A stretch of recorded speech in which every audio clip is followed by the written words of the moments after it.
Wojciech Drewka, witam serdecznie. Rozmawiamy dziś z twórcami filmu Gdzie diabeł mówi dobranoc. Po tej premierze w Gdańsku, pierwszym pokazie filmu, spodziewaliście się takiego zainteresowania, takiego odzewu ze strony widzów, takich tłumów w kinie Neptun?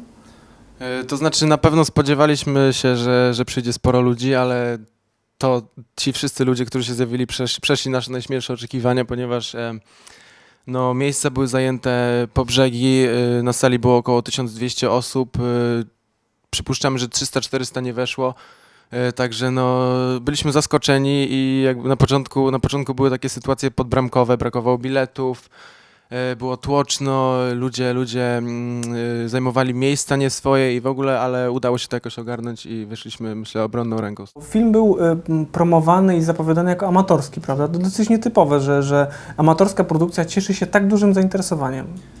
To znaczy na pewno mieliśmy dosyć sporą kampanię reklamową, to fakt. No może temat zainteresował ludzi, temat i to w jaki sposób promowaliśmy ten film, może zwiastuny zrobiły swoje, plakaty. No staraliśmy się do kampanii podejść i do filmu wiadomo oczywiście też, ale staraliśmy się tę kampanię zrobić jak najbardziej profesjonalnie jak się da i jak najszerzej jak jest to możliwe.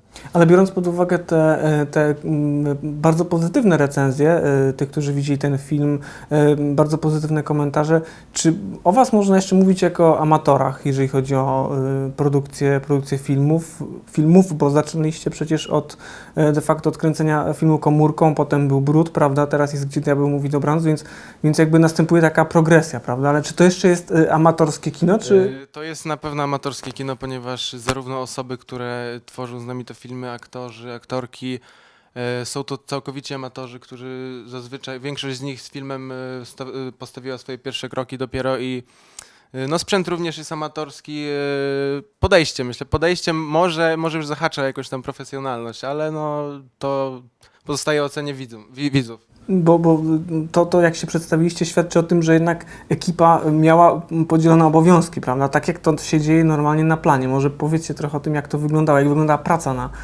na planie tego filmu w ogóle. Praca na planie, no było dosyć ciężko, ponieważ jest to pierwszy film z tak dużą ilością osób, około ponad 50 osób współpracowało z nami przy tym filmie. I no też ze względów czysto organizacyjnych, żeby wszystkich na jakiś tam dzień umówić, żeby wszystkim pasowała, wiadomo, jest praca, jest szkoła, są obowiązki i no myślę, że to był dosyć dosyć duża przeszkoda, ale no udało, jest film i jestem z niego zadowolony. Ale trudności polegały na tym, pojawiły się na etapie jakby samego kręcenia filmu, czy potem, nie wiem, na etapie montażu były jakieś dyskusje na temat tego, które sceny wyrzucić, które wybrać, jak to wyglądało? To znaczy trudności na pewno było wiele, poczynając od tego, o czym Michał już mówił, tak, żeby zgrać tę ekipę, żeby każdy mógł przyjść w odpowiednim dniu, odpowiedniej godzinie na planie, to była jakby jedna działka, tak? Na etapie samego kręcenia filmu, prawda? Tak jest. No potem sama postprodukcja, no to poszła dość sprawnie, to się działo jakby wszystko zgodnie z planem, który sobie wcześniej obraliśmy. Były inne problemy, też zahaczające bardziej o promocję tego filmu, co jak wiemy skończyło się dobrze, tak, czyli udaną premierą. No ale jeżeli chcieliśmy ten film promować w Trójmieście i zgłaszaliśmy się do jakichś ludzi, potencjalnych sponsorów, czy też mediów trójmiejskich, no to pojmowali nas jako nie kogoś, kto dopiero chce zacząć, wejść na tamten rynek, jakbyśmy to w cudzysłowie nazwali, ale jako ekipę, która mniej więcej rok temu też tutaj z okolic Kartus promowała swój film również w Trójmieście i również w kinie Neptun miała premierę. Wtedy ich nazwano twórcami thrillera z Kartus, no i też automatycznie mylono nas z nimi. Odbiór tego filmu no niekoniecznie był pozytywny, też przyszli ludzie, no ale recenzje były różne i tak dość sceptycznie podchodzono do nas jako drugiej szansy, której niekoniecznie trzeba nam dać i musieliśmy tych ludzi bardzo przekonywać, dlatego też się zdecydowaliśmy na pokaz darmowy, żeby zachęcić ludzi, żeby przekonać ich do tego, co robimy. Jak widać udało się, tak, bo ludzie byli raczej zadowoleni, z takimi opiniami się spotykamy. Ale czy to, że w ogóle wzięliście się za kręcenie filmu, to jest efekt, to jest wynik jakiejś pasji, jakiegoś, nie wiem, zamiłowania do filmu, czy to jest może jakaś moda na to, żeby właśnie robić tego typu rzeczy, bo w internecie też mnóstwo takich filmów się pojawia, prawda? No moda na pewno nie, na pewno my się tym nie kierujemy. To jest pasja, u jednych większa, u innych mniejsza. Niektórzy z nas, jak na przykład Michał, wiążą swoją przyszłość z filmem. Dla mnie czy dla Karola jest to raczej fajna przygoda. Jakieś oderwanie się od obowiązków, sposób na spędzenie wakacji czy też wolnego czasu. My to tak traktujemy. No ale nie wiemy co dalej się wydarzy. Jakby jesteśmy otwarci na to co nas spotka po drodze. No i cieszymy się, że możemy w ten sposób spędzać czas, że jakby mamy taką możliwość i że to wszystko możemy sprzedawać w takiej otoczce, w jakiej to się udało przy okazji tego filmu i że ludzie chcą to oglądać. Ale idzie coraz lepiej, to znaczy rozumiem, że po Brudzie, który zresztą był nagradzany, otrzymał nagrodę w Bydgoszczy, rozumiem, że to jest też jakby taka szkoła, z której wyciągacie jakieś wnioski, prawda? Czego się nauczyliście jakby po poprzednim filmie, co udało się wykorzystać w tym właśnie? To znaczy, wiadomo, zaczęło się od 5 minut, które zostały nagrodzone na festiwalu Off Plus Camera i To był ten film kręcony to był komórką. ten film kręcony komórką i no po latach, po jakimś czasie już teraz jak oglądam ten film, to trudno mi, chociaż jest to 5 minut, ale trudno mi przetrwać te 5 minut i myślę, że no nie był on za dobry, no ale no i wiadomo, błędy, wnioski i w następnym filmie starałem się unikać tych błędów, które zauważyłem w pierwszym. Czyli jeżeli chodzi o ten film, to jest Brud. I no, to samo miało miejsce, to sama sytuacja miała miejsce przy Gdzie Diabeł mówi dobranoc. Tak samo po Brudzie. Na początku film, no, byłem z niego zadowolony, dalej jestem z niego dumny, ale wiadomo, po jakimś czasie, z takim, no, dystansem już się bardziej do tego podchodzi i zauważam różne rzeczy, których po prostu nie chciałem powtórzyć przy Gdzie Diabeł mówi dobranoc i myślę, że to jest taka tendencja, no, człowiek uczy się na błędach i po jakimś czasie łatwiej je zauważyć i z każdym kolejnym filmem staram się je eliminować i usprawniać każdą kolejną produkcję. A jeżeli chodzi o tematykę, bo Brud poruszał dosyć jakby ciężki gatunkowo problem, prawda? Bo tam chodziło i o narkomanię, i o problem gwałtu. I dosyć trudna tematyka. Natomiast wasz najnowszy film jest taką jakąś konwencją mieszaną i jest chyba lżejszy jednak od tego poprzedniego, prawda? Tak, przede wszystkim pierwszym celem przy tworzeniu tego filmu było właśnie odejście od konwencji poważnej, konwencji takiej dołującej, od ciężkich tematów i przejście jakby w te sfery luźniejsze, jak to ma miejsce właśnie w Gdzie Diabeł mówi dobranoc. Jest to thriller z elementami komedii, czarnej komedii. I jest to film zrobiony na luzie.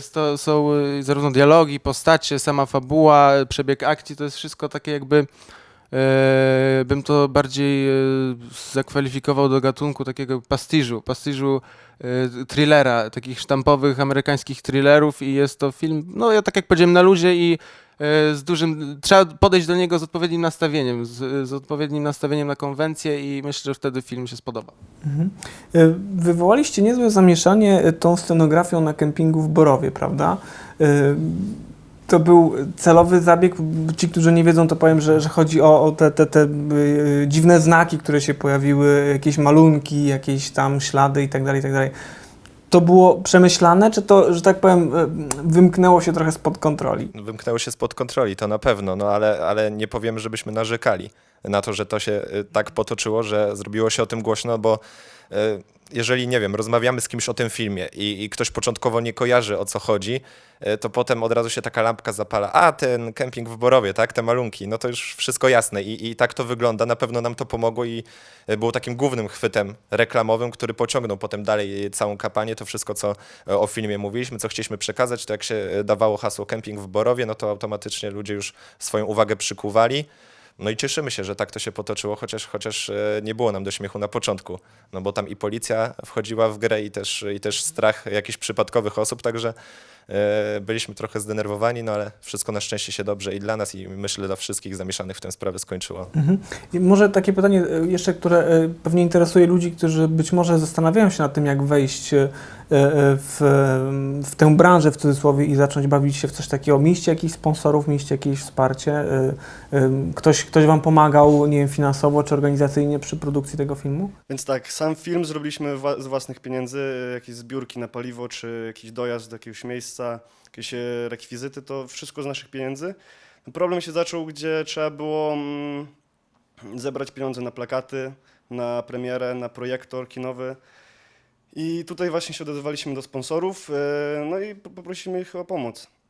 I właśnie tutaj był odzew taki, że na przykład jak ktoś nie chciał nam pomóc i poruszyliśmy temat właśnie tego kempingu, to się uśmiechnęli i zaczęli jakoś inaczej z nami rozmawiać, więc no było fajnie, udało się naprawdę to załatwić tak porządnie. Gdzie będzie można zobaczyć ten film teraz? Była premiera w Gdańsku. Planujecie, czy zaplanowaliście już pokazy w Kartuzach? Ale co dalej? Bo ludzie szukają tej informacji i chcieliby na pewno zobaczyć to, co wywołało tak duże zamieszanie, prawda? Podzieliliśmy jakby całą przyszłość, dystrybucję tego filmu na kilka rozdziałów. Pierwszym na pewno była premiera, to już za nami. Drugi rozdział to pokazy w Kartuzach. Pokaz taki jakby, nazywamy to pożegnalny, w sobotę o 20:00 w Tabace w klubie Strych. Tam nie będzie rezerwacji, będzie mógł przyjść każdy chętny, jeżeli się tylko zmieści, więc zapraszamy serdecznie. No i na tym zamykamy jakby póki co Kartuzy. Być może coś jeszcze później, o tym na razie nie myślimy, nie mówimy głośno. Na pewno będzie pokaz w Żukowie. Pomaga nam w tym wszystkim stowarzyszenie Pogłos Kultury. Oni będą współorganizatorem tego, także w Żukowie też termin podamy na Facebooku. Zastanawiamy się nad ponownymi pokazami w Trójmieście, bo są chętni, wiemy, że chcieliby, ale my musimy to załatwić, zorganizować, dlatego nie mówimy gdzie, nie mówimy kiedy, ale obiecujemy, że będziemy się starali zorganizować pokazy też w Trójmieście. No i na pewno w grę wchodzi też cały teren województwa pomorskiego, bo i Kościerzyna, i Małe Trójmiasto, i nawet Słupsk, Lęborg, także zainteresowanie do nas dochodzi jakby z każdej strony województwa, no i nie tylko, bo też się pojawiają u nas szczególnie na Facebooku, na maila przychodzą pytania z Warszawy, z Białegostoku, z Poznania, Krakowa, z całej Polski praktycznie, czy u nich będzie, no ale wiadomo, że to raczej gdzieś tam wyższy szczebel organizacyjny, nie wiemy, czy damy radę to zrobić, czy w ogóle będą chętni, czy to tylko pojedyncze osoby, które się zgłaszają. Dlatego też się pojawia kwestia internetu i kolejne pytanie, które jakby najczęściej pada. My na razie nie wiemy, kiedy i czy będzie film w internecie, w jakiej formie, czy będzie to na YouTubie, czy będzie to możliwe do ściągnięcia, czy za pieniądze, czy nie, tego nie chcemy na razie mówić. Na pewno to ogłosimy i ogłosimy to na Facebooku, postaramy się, żeby było to w mediach, ale kiedy i jak, tego na razie nie wiemy, no i te pytania, choć się będą pojawiały, to na razie będą zostawały bez odpowiedzi. Czy biorąc pod uwagę to tournée, które w tej chwili macie, myślicie jednocześnie o jakiejś nowej produkcji, może coś powstaje, a być może pojawiły się jakieś propozycje od jakichś dużych producentów, którzy na przykład chcieliby z wami nawiązać jakąś współpracę już, może jest jakiś odzew? Póki co pomysłów jest bardzo dużo. Chcemy zakończyć ten film i na pewno ruszymy potem z następnym, jak najszybciej jak się da. Ta produkcja, jakby Gdzie Diabeł mówi dobranoc, na pewno dobrze wpłynie na plany przyszłościowe, ponieważ jest mnóstwo osób chętnych zagrania różnych ról w filmach, osób, które chcą pomóc przy produkcji. Czyli z aktorami nie będziecie mieli problemu? Myślę, że takiego problemu nie będzie. Może nawet przeprowadzimy jakiś już casting. Właśnie. To też będzie pewnym jakby krokiem do przodu. Co tu jeszcze mogę wspomnieć? I na pewno następnym filmem będziemy, no, nie mogę tego zagwarantować jeszcze teraz, ale będziemy starali się uderzyć w pełny metraż. I tak jak tendencja taka wzrostowa była na zasadzie, na przykładzie poprzednich filmów 5 minut. Brud 18 minut, ten film 50 minut, czyli teraz teoretycznie powinno być już to z 1,5 godziny. I może tak będzie, taką mam nadzieję. No, myślę, że jeszcze nie raz zaskoczymy tutaj zarówno Kartuzy, jak i Pomorze, a może nawet jeszcze szersze grono jakimiś nowymi produkcjami. Tego wam życzymy, no i czekamy na następne sygnały o tym, że coś gdzieś powstaje. No i tylko mogę jeszcze zaprosić do oglądania Gdzie Diabeł mówi dobranoc i na pokazach, o których Paweł już tu wcześniej wspomniał. Dziękuję. Dzięki.